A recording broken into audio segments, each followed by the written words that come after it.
Legendary Dean of the White House Press Corps Helen Thomas died on Saturday, July the 20th at age 92 in her Washington, D.C. apartment. Journalist Hugh Downs released the following statement. Helen Thomas was a marvel. Her position at the White House through so many administrations put to use her versatility and journalistic skills. Her audiences and fellow journalists were the beneficiaries. Helen was born in 1920 in Kentucky. Then as a young child moved to Michigan. In this clip, Helen talks about her parents and early years. Well, I thought it was wonderful, really. My parents were, even though they couldn't read or write English, they were so bright, and they cared mostly about education. Family of 9 children, they wanted them all to go to college. So I was very lucky to have that kind of a family because we were really in an ethnic neighborhood. Germans on one side, Italians on the other, and I don't think they had the same impetus. I hope they did, but my parents were determined. Helen entered journalism very early. Why did you end up choosing journalism? Because I was always interested in history. I thought it was an exciting life, and I worked on the high school paper, and I was hooked for life. As the first member of the White House Correspondents Association and Gridiron Club, Helen was a pioneer for women in journalism. I could belong to the White House Correspondents Association, but I could not attend their annual dinner, which was in honor of the President of the United States. At that time, it was President Kennedy. So we women could not understand or tolerate the fact that we could not go to the dinner.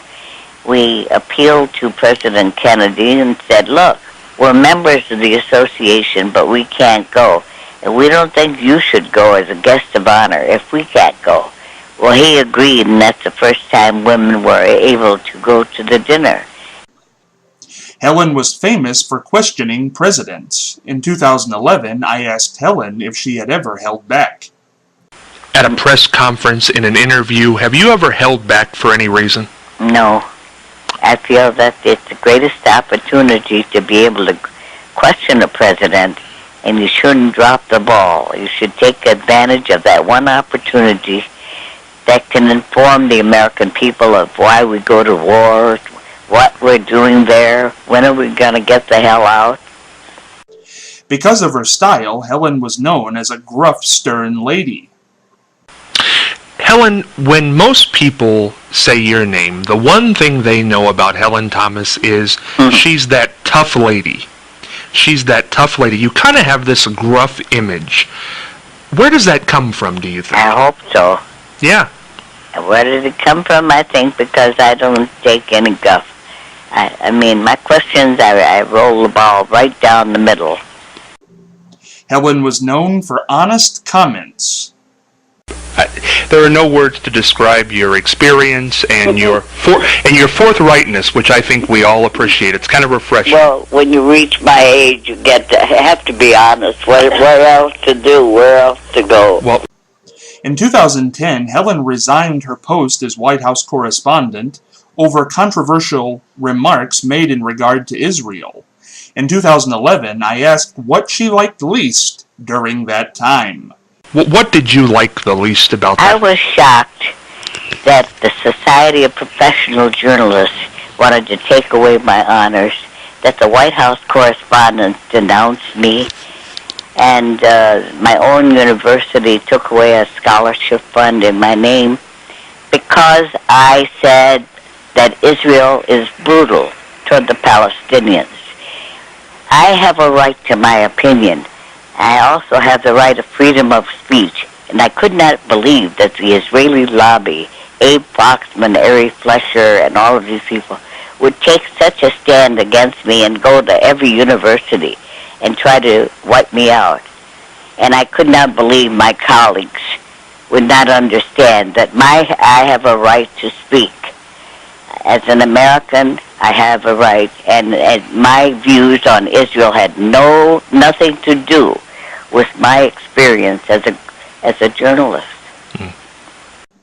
Helen ended up granting me the first interview after her resignation in October 2010. In 2011, I asked her why she chose me to speak first with. Final question I have for you, Helen, is probably the question I've been asked the most since I did the interview with you back in October of 2010. Why did you finally decide to speak, and how did it come about that you chose me to do the first interview? Well, because you've been very kind, very fair. You don't jump in and attack me every time I open my mouth. I like that, and I think you're a fair reporter. President Obama released the following statement on Helen's passing. Michelle and I were saddened to learn of the passing of Helen Thomas.